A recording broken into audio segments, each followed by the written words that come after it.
Today, Kyiv is seeking India's political assistance.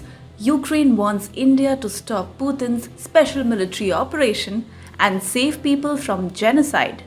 But remember, when Ukraine condemned India's nuclear tests, remember how Ukraine never backed New Delhi on the Kashmir issue and instead became the biggest arms supplier to Pakistan. However, it must be noted that Ukraine was never openly criticized for any of this by the Indian government.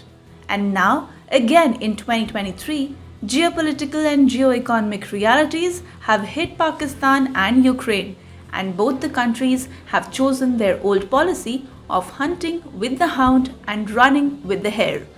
How? It is by not staying neutral anymore and minting money off the Russia-Ukraine war.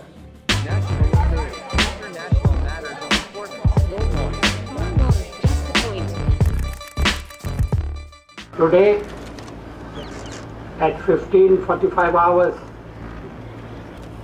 India conducted 3 underground nuclear tests in the Pokhran Lake. These tests conducted today were with a fission device, a low-yield device, and a thermonuclear device. The measured yields are in line with expected values. Measurements have also confirmed that there was no release of radioactivity into the atmosphere. These were contained explosions like the experiment conducted in May 1974. I warmly congratulate the scientists and engineers who have carried out these successful tests.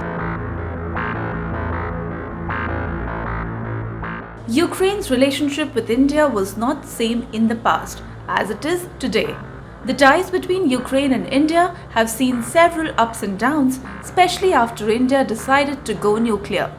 It is important to remember that Ukraine was one of those countries that vehemently opposed India's nuclear tests in 1998 and condemned India's actions at the Security Council following the 1998 nuclear test.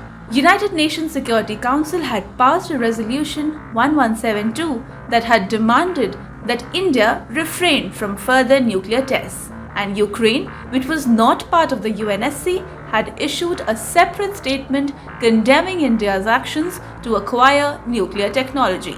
22 years after taking a stand that contradicts India's security and strategic objectives, Ukraine today wants India to stand behind them and talk to Russians to end the war. And now, when the tables have also turned, Kyiv must not forget how Budapest Memorandum concluded arduous negotiations with its political circle that resulted in Ukraine's surrender of its nuclear arsenal. And as far as the people of Pakistan are concerned, we are just tired and exhausted of conflict. We're very wary of being drawn in to another forever war.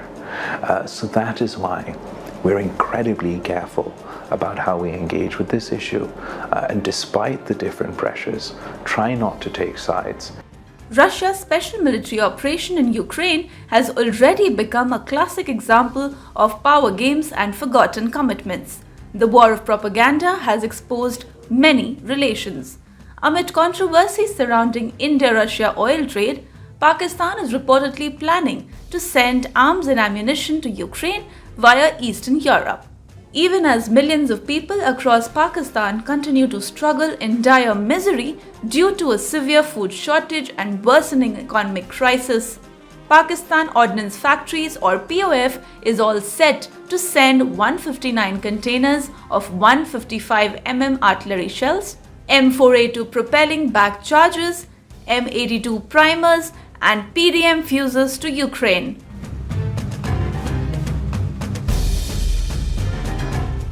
Ukraine's relation with Pakistan has always been about weapons, and Islamabad has been one of the most loyal customers of Kyiv. And now, despite terror threat, economic crises and political chaos, In order to prove its loyalty, Islamabad is ready with its secret military aid to Ukraine to please the West, and in return get more financial aid, or if we understand the terror state, Pakistan will plead for military assistance. You know, I was reminded more than a decade ago, if my memory serves me right, Hillary Clinton was visiting Pakistan, Islamabad, and Hina Rawani Khan was a minister at that time, and I think standing next to her, Hillary Clinton actually said that if you have, I'm giving you the sense, it's not an exact quote, that if you have snakes in your backyard, you can't expect them to bite only your neighbors. Eventually, they will bite the people who keep them in the backyard. But as you know, Pakistan is not great on taking good advice. While India bought weapons from Russia, Pakistan is dependent on Ukraine for the same. But there are no permanent friends or enemies in geopolitics. As China-Pakistan relations strengthened, there was a fall in Pakistan's weapon trade with Ukraine. Back in 1950, West co-opted Pakistan into the Western military system through a series of pacts such as SEATO and CENTO, and in exchange, the US, France and Britain, among others, poured military aid into the underdeveloped country. We have a relationship with Moscow. We've had a long-term relationship with Moscow. I think it's important to look at that history of the relationship. It was a relationship built in a period when Western democracies used to arm a military dictatorship called Pakistan and deny India defensive weapons. So if we are talking about principles, let's talk a little bit of history out here. In a war where artillery has become king, both Russia and Ukraine have been looking for means to refill their ammunition reserves.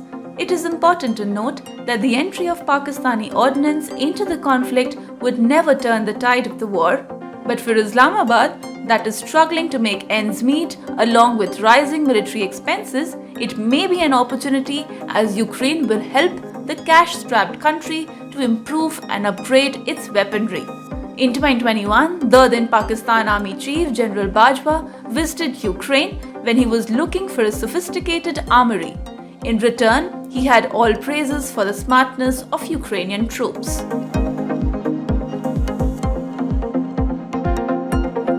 Pakistan is putting all eggs in one Western basket by helping Ukraine and proving its loyalty. And in return, to keep the constant to and fro motion, the Biden administration overturned the decision of his predecessor, Donald Trump, to suspend military aid to Pakistan. The United States approved a $450 million F-16 fighter jet fleet sustainment program for Pakistan.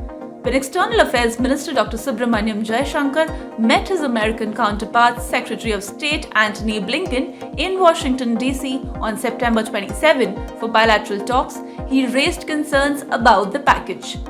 Secretary Blinken clarified, highlighting the fact that it was not a new sale, but just a maintenance program that was justified to help Pakistan in its counter-terrorism efforts.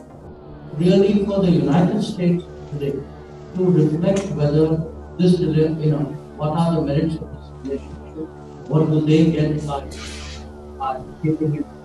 Because at the end of the day, for someone to say, I'm doing this because it is for counter-terrorism, when you are talking of an aircraft capability of the everybody knows, where they are deployed and what is the use and what. So, you're not fooling anybody by this. When it comes to doing business with West Ukraine, Pakistan has very little to lose and much to gain. The story of Pakistani artillery shells making their way to Ukrainian artillery is something of a metaphor, especially when West was pressing India to support Ukraine and leave the Russian table. India and Russia are two great powers on the Eurasian continent, and it is for a good reason that they both claim a proactive role in establishing a new order on the continent as well as globally. Will Pakistan eventually become a classic example of Faustian bargains where there comes a time to pay up?